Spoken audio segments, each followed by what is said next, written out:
Would you please stand to be sworn? Do you affirm the testimony you're about to give before the committee will be the truth, the whole truth, and nothing but the truth, so help you God?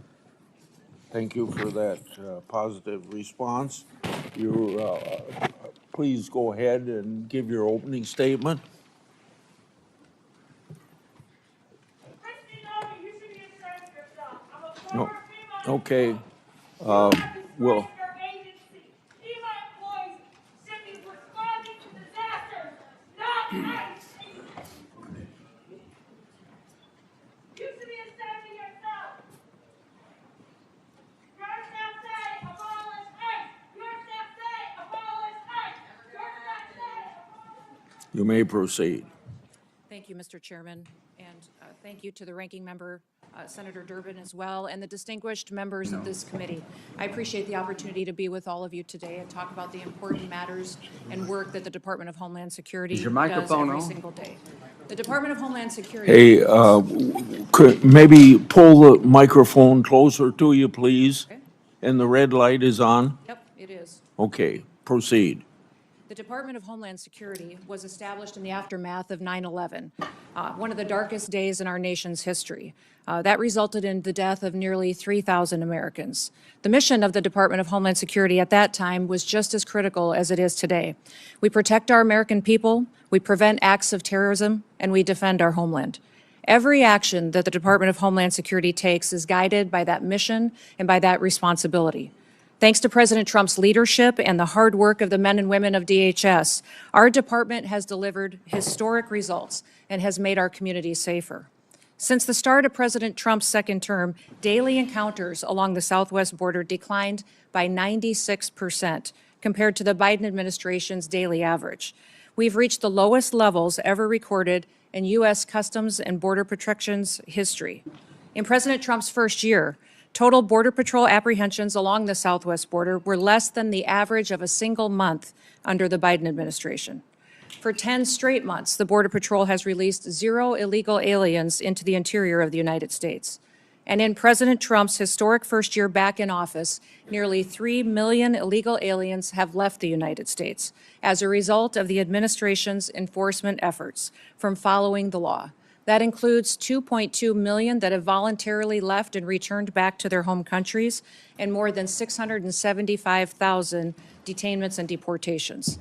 A majority of the aliens that were arrested by Immigrations and Customs Enforcement have a criminal record and have been charged with or convicted of secondary crimes in addition to their initial crime of being in the United States illegally.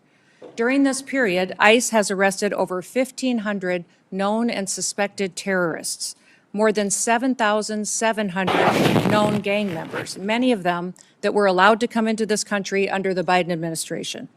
We have also reached the lowest murder rate in the last 125 years since that data was tracked. Under President Biden, more than 450,000 unaccompanied alien children went missing or were lost due to the dangerous open border policies that were embraced. Under President Trump, the Department of Homeland Security and the Department of Health and Human Services have already located over 145,000 of these children and returned them back to their families and back to people who care about them. And we will not stop until every single one of those children is found. Fentanyl trafficking at the southern border is down. It's been cut by over 56% because of that secure border and the enforcement actions that have been taken there. And that's compared to the same period of time in 2024. The Coast Guard has seized enough cocaine the past year to prevent quantities capable of killing more than 193 million Americans, and it's kept them off of our streets. In fact, total interdiction efforts under the Trump administration have prevented 1.7 billion lethal doses of drugs from killing our next generation of Americans. These results reflect the fact that we are enforcing the laws that Congress has passed. I want to address the dangerous environment that our ICE officers face on the streets today. They are facing a serious and escalating threat as a result of deliberate mischaracterizations of their heroic work and rhetoric that demonizes our law enforcement.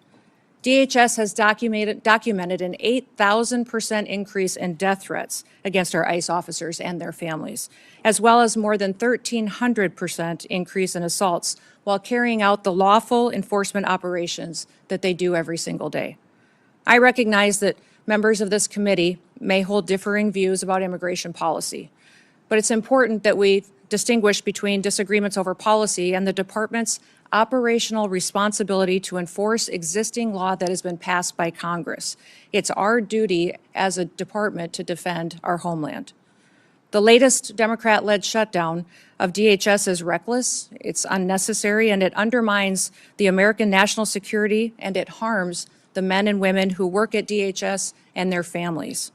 Despite the House passing a bipartisan, bicameral full-year DHS funding bill, it is Senate Democrats who've chosen not to fund the department and have held this department hostage.